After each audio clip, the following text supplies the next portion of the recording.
Hey there everyone, I'm doing a bit of a shorter video today because while my Subway Surfers video was very cool and epic and awesome and you should watch and all that, I still don't want to leave you with only one video for the whole month. At the same time, all of my larger projects will not be finished until at least April, and I don't want to rush them because otherwise they turn out bad, so instead we're going to be doing something short, sweet, and nostalgic. That's right, we're going back to the old roots of this channel and doing a commentary video. I don't intend to fully return to this style, but who knows? If people like it, maybe I'll sprinkle in a couple more. Anyway, to start off, it's been really lovely getting back to movie theaters recently. I was quite heartbroken when theaters closed during the pandemic and never quite went back to them fully during the lockdown. But over the last year or so, I've been blessed with my return to these palaces of cinema. With their overpriced popcorn, cramped seating, and yelling children in the row right behind me. It's been like coming back home. I get to see cinema on the big screen again and just escape through the power of movies. I even like the trailers because they give me a feel for the current cinema landscape and allow me to get into the mood of the theater experience. However, in recent months, there has been a change. A dark shadow has been cast on cinemas across the globe. One that creeps up on you while you watch trailers for Marvel movies and the latest Disney remakes, lulling you into a false sense of security.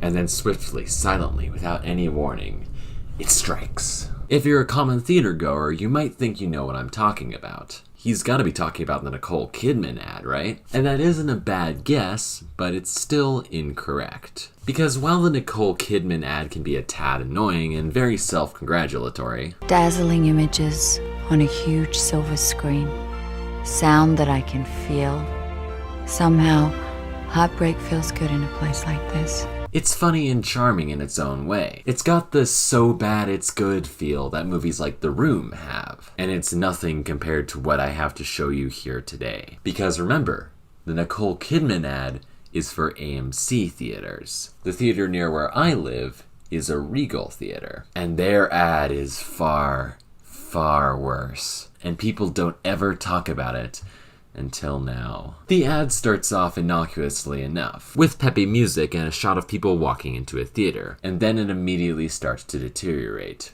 It's all happening. This thing is nicer than my apartment. Surely you can't be serious. I am serious. And don't call me Shirley. Oh no. In case you didn't catch it, those were all famous movie lines, haphazardly strung into a patchwork quilt of a conversation. You may be thinking, oh, okay, the gimmick is a bit concerning, but it can be good if they're creative with it. And you'd be right. It's not a terrible idea if the writers put any thought into it. So I got that going for me, which is nice. This is gonna be rough. Actually, I will give them credit for this next bit, which I do think is the most creative use of a movie line in the commercial.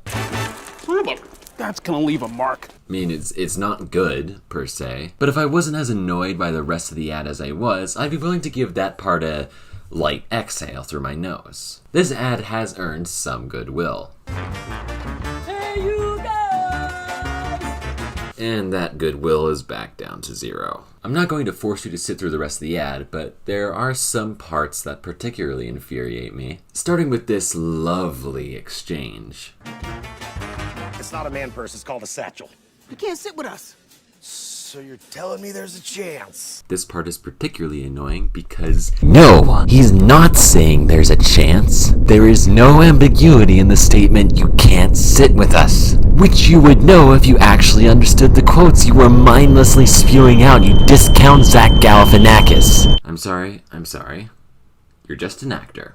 It's not your fault that you had to read this script. You're just doing your job. I'm sorry, it just makes me so angry. Then of course we have the obligatory celebrity cameo of the trailer, in the form of Danny Trejo. And it's almost insulting just how little sense this Frankenstein's monster of a script makes in this segment.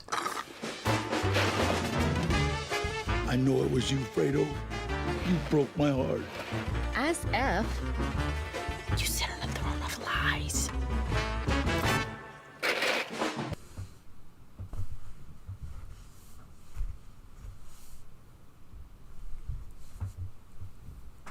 What is the joke? Is he upset that he drank his own drink? Is he accusing the others sitting around him of drinking it? Or is Danny Trejo just becoming self-aware and is angry that he's in this terrible, terrible ad? 'Cause let me tell you, I'm definitely empathizing with him here. I think this commercial has given me the ability to kill. Anyway, the ad ends with the theater manager quoting Casablanca, which is pretty bad on its own, but in comparison to the rest of the ad is fine, I guess. And then the ad ends with text that reads, "Great movie lines live here," which is a pretty bold thing to say when not only have you removed the context that makes those movie lines great, but also half of those lines are lines that the general audience just wouldn't know. Like, who is genuinely going to know that she's beauty and she's grace is supposed to be from Miss Congeniality? That's a deep cut I certainly didn't know, though maybe I'm just uncultured or something. And sure, these are great movie lines or whatever, but Regal seems to have not learned the thing that even 15-year-old Redditors who think that this kind of reference-based conversation is the peak of comedy learn eventually. It's not funny to just reference something that people know. You have to build on that reference and make something new with it. Otherwise, it's just annoying. And even then, sometimes that doesn't work. And you may be wondering why I'm so upset at this, cause yeah, at the end of the day, it's just a dumb ad. But I can be angry about things that don't matter as my own form of catharsis, goddammit. This is America. Also, I just find it a tad insulting that this replaced those ads made by student filmmakers. Those were still ads shilling Coca-Cola, but at least they gave budding filmmakers an avenue to have their work syndicated widely and seen by audiences in theaters. It was cool. But I guess when Regal broke up with Coca-Cola, they lost all their artistic integrity as well. As F. Cool, thanks. Anyway,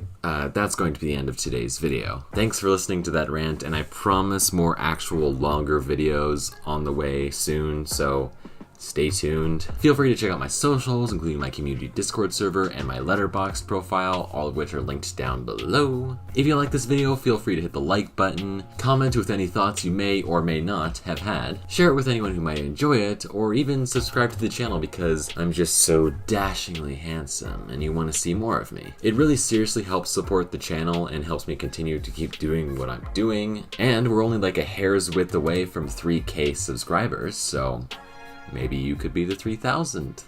Who knows? The only way you'll find out is if you hit that button.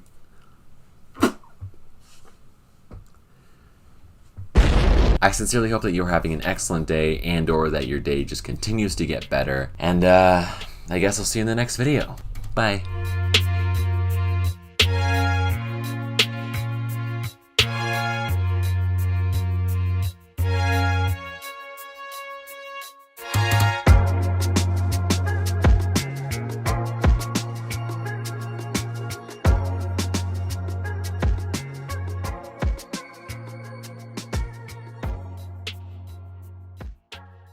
Heartbreak feels good in a place like this. Heartbreak feels good in a place like this. Heartbreak feels good in a place like this.